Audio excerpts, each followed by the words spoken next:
अब हमारा आता है कि हम लोगों को क्या देखना है, क्वाड्रेटिक इक्वेशन का नेचर। ठीक, अब नेचर देखने के लिए जैसे हमारे पास इक्वेशन है ax² plus bx plus c equal to 0 where a is not equal to 0, ये क्या थी, क्वाड्रेटिक इक्वेशन। अब इस इक्वेशन को हम लोग करेंगे क्या, सॉल्व तो हम लोग कर चुके हैं, हम लोग क्या देखेंगे, इसका नेचर।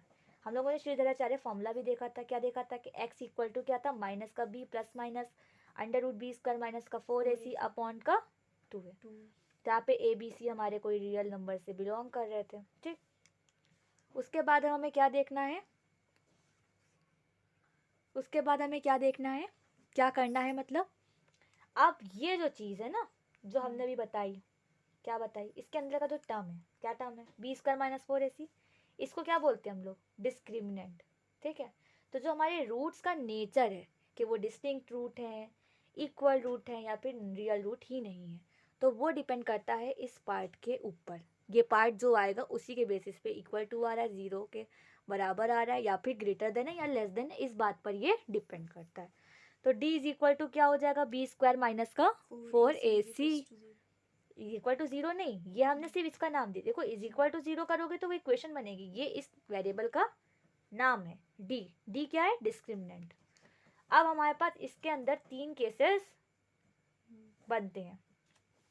हो सकता है कि जो d की वैल्यू निकाली है ये हमारी 0 से बड़ी हो सकता है कि ये हमारी d तुम निकालोगी जब सॉल्व, देखो तुम्हारे एग्जाम में क्वेश्चन आएगा कि इस क्वेश्चन में आपको रूट का नेचर बताना है, तो वो क्वेश्चन हम लोग क्या करेंगे, d निकालेंगे इस पहले तो ये मान लो 2x² प्लस 5x प्लस 3 कुछ भी करके ऐसी इक्वेशन है, कंपेयर करके ABC निकाल लिया, देन हमने ABC रख के d निकाल लिया। अब d की वैल्यू हम लोग देखेंगे 0 के बराबर है, ग्रेटर देन 0 है या फिर लेस देन 0 है। ठीक है, इसके हिसाब से हम रूट का क्या बताएंगे, नेचर बताएंगे। ठीक, तो सबसे पहली बात क्या है कि अगर ग्रेटर देन 0 है तो इसका मतलब क्या है, अगर इक्वल टू 0 तो इसका मतलब क्या, और अगर लेस देन 0 तो इसका मतलब क्या है।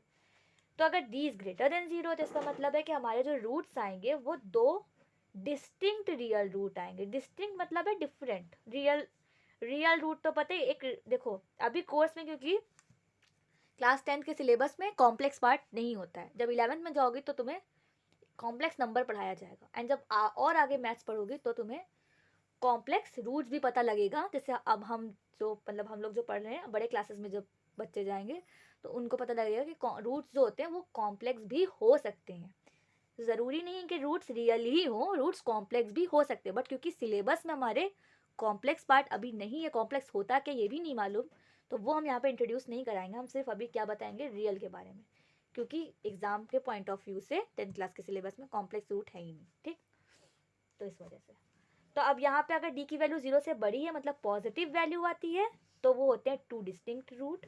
अगर d की वैल्यू 0 के बराबर आती है तो आता है 2 इक्वल रूट। ठीक है, और अगर हमें सिर्फ अभी ये याद रखना है कि अगर लेस देन 0 आता है तो हमारे पास not real, because it is not real, तो ये हमारा कहलाया जाता है नो रियल रूट्स। एक चीज हम बताना चाहेंगे कि ये रियल क्यों नहीं होगा, ये रियल क्यों नहीं होगा, ये रियल इसलिए नहीं होगा क्योंकि हम लोगों को ये बात बचपन से बताई जाती है कि रूट के अंदर कोई भी नंबर निगेटिव नहीं हो सकता, लेकिन आगे चल के पता लगेगा कि अगर रूट के अंदर कोई नंबर निगेटिव है तो वो कॉम्प्लेक्स बना लेता है और √-1 जो होता है वो आयोटा के बराबर होता है। तो ये हम लोगों के पार्ट ऑफ सिलेबस के बियॉन्ड है, but as a extra information हम बता रहे हैं कि अगर d इज लेस देन 0 होता है तो रूट में निगेटिव नंबर आता है, और रूट में निगेटिव नंबर होता है तो वहाँ पे आयोटा आ जाता है, √-1 क्योंकि आयोटा होता है, जो कि अभी कोर्स में नहीं है, बट एज एक्स्ट्रा इन्फॉर्मेशन हम बता रहे हैं कि अगर 11th क्लास में मैथ्स कोई लेगा तो उसके काम आ जाएगी चीज़ कि हाँ उसको कुछ पता रहेगा कि कॉम्प्लेक्स में आयोटा भी कुछ होता है, √-1 के बराबर होता है। इसको इमेजिनरी नंबर कहते हैं, जो कि उसमें रियल और इमेजिनरी दोनों होता है। तो खैर वो पूरा अलग चैप्टर है, बहुत लंबा डिस्कशन हो जाएगा, इसलिए उसको यहीं पे रोक देते हैं।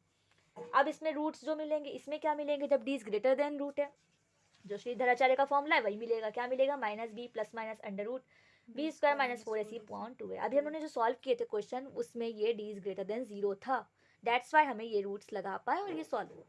अगर ये 0 हो जाए पार्ट, अगर ये पार्ट हमारा क्या हो जाए, 0 हो जाए, तो ये क्या बचेगा, -b/2 है, और क्योंकि क्वाड्रेटिक इक्वेशन है तो यही रूट 2 बार लिखे जाएंगे, 2 रूट, 2 होंगे रूट और इक्वल होंगे। इसका मतलब ये नहीं होगा कि तुम्हें सिर्फ एक रूट मिले, इसका मतलब वही रूट 2 बार रिपीट हो रहे हैं, ठीक है। और अगर हमारा d लेस देन 0 तब तो कोई रूट ही नहीं आएगा, मतलब आएगा but as a 10th class के बच्चों के लिए कहेंगे कि रियल रूट नहीं आएगा। अब जो रूट आएगा वो आएगा बट हमारे सिलेबस में नहीं, दैट्स व्हाई हम इसको कवर नहीं कर रहे, ठीक। तो क्वेश्चन पूछ लो। एक पॉइंट और बताना चाहेंगे, नोट में लिख सकते हैं कि हमारे पास रियल रूट कब आते हैं, ठीक। रियल रूट कब आते हैं? जब हमारे पास b² minus 4ac greater than equal to क्या हो? 0 हो। मतलब ग्रेटर देन भी 0 है तो भी तुम कहोगे कि हाँ रियल रूट है, और इक्वल टू है तब भी तुम कहोगी रियल रूट है। बट इसमें इक्वल रूट होंगे और इसमें ग्रेटर देन के केस में डिस्टिंक्ट रूट थे और इक्वल टू 0 में इक्वल रूट थे, ठीक। तो रियल रूट है ये, दोनों केसेस में हमें क्या रूट मिल रहे हैं? रियल। बट अगर d की वैल्यू 0 से लेस देन हो जाती तो इमेजिनरी रूट या फिर नॉट रियल रूट है, तो वो अलग चीज हो जाएगी। तो अगर एग्जाम में आया कि नेचर ऑफ रूट बताओ तो सिंपली हमें क्या करना होगा? d निकालना है, ग्रेटर देन है, इक्वल टू है, लेस देन है, बस। अगर ग्रेटर देन है तो ये, इक्वल टू है तो ये, लेस देन है तो ये लिख के खत्म छोड़ देंगे। अगर एग्जाम में आया और उन्होंने कहा कि रूट बताओ, नेचर बताओ और रूट भी बताओ, तो अगर तुम्हारा d ग्रेटर देन आता है तो तुम्हें रूट दिखाने पड़ेंगे, निकालने पड़ेंगे। अगर d इक्वल टू आता है तब भी तुम्हें रूट निकालने पड़ेंगे। और क्योंकि 10th क्लास में अगर d लेस देन 0 तो तुम्हें रूट नहीं निकालने, सिर्फ इस क्लास के लिए हम कह रहे हैं, आगे चल के तो उसके लिए भी निकालने पड़ते हैं, ठीक। तो ये चीज़ होगी। अब क्वेश्चन क्या था हमारा? क्वेश्चन था हमारे पास 3x² माइनस का 7x प्लस का हाफ इक्वल टू 0। तो find the nature of the root of the equation if real root exist, find them, ये क्वेश्चन है, ठीक। जाहिर सी बात है रियल रूट कोर्स में तुम्हें, तो रियली रूट के लिए तुम्हें रूट निकालने हैं। रियल रूट कब होगा? जब ये वाली की सिचुएशन आएगी। तो इस क्वेश्चन को सॉल्व करने के लिए सबसे पहले हम लोग क्या लिखेंगे? ax² plus bx plus c equal to 0।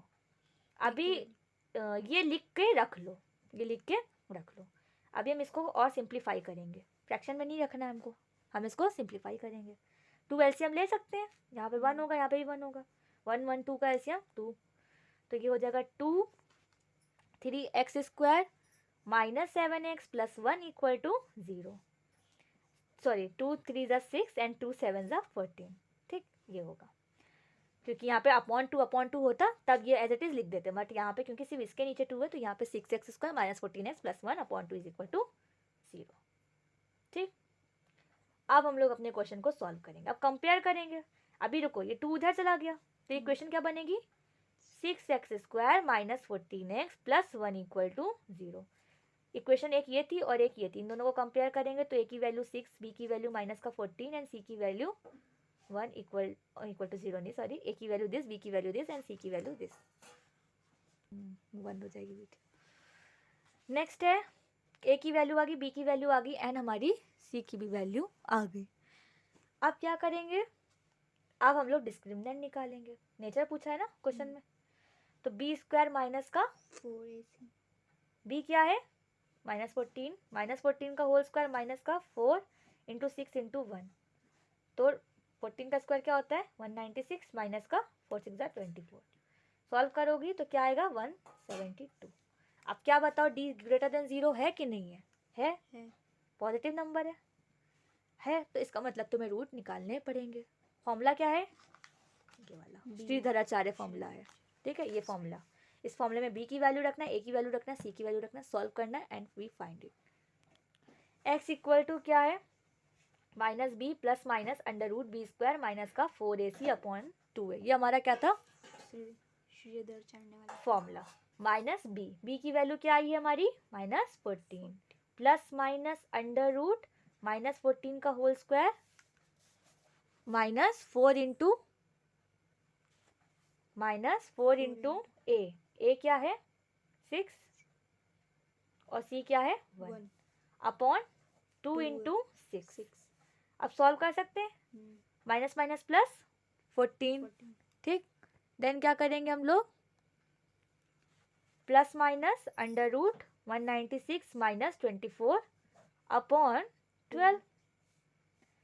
अभी वैसे हम देखो एक चीज़ और बता रहे हैं, ज़रूरी नहीं कि तुम दोबारा ही सब चीज़ें सॉल्व करो, तुमने अभी डी निकाल चुकी हो, अंदर की चीज़ तुम निकाल चुकी हो तो वही आने वाला है, तो तुम्हें दोबारा सॉल्व करने की ज़रूरत नहीं है, तुम डायरेक्ट डी की वैल्यू भी अंडर रूट के अंदर रख सकती हो, मगर स्टेप दिखाने पड़ेंगे तो इसलिए हम स्टेप दिखा रहे हैं। ठीक, अगर एग्जाम मतलब विदाउट स्टेप वाला कर लें तो मार्क्स खत्म।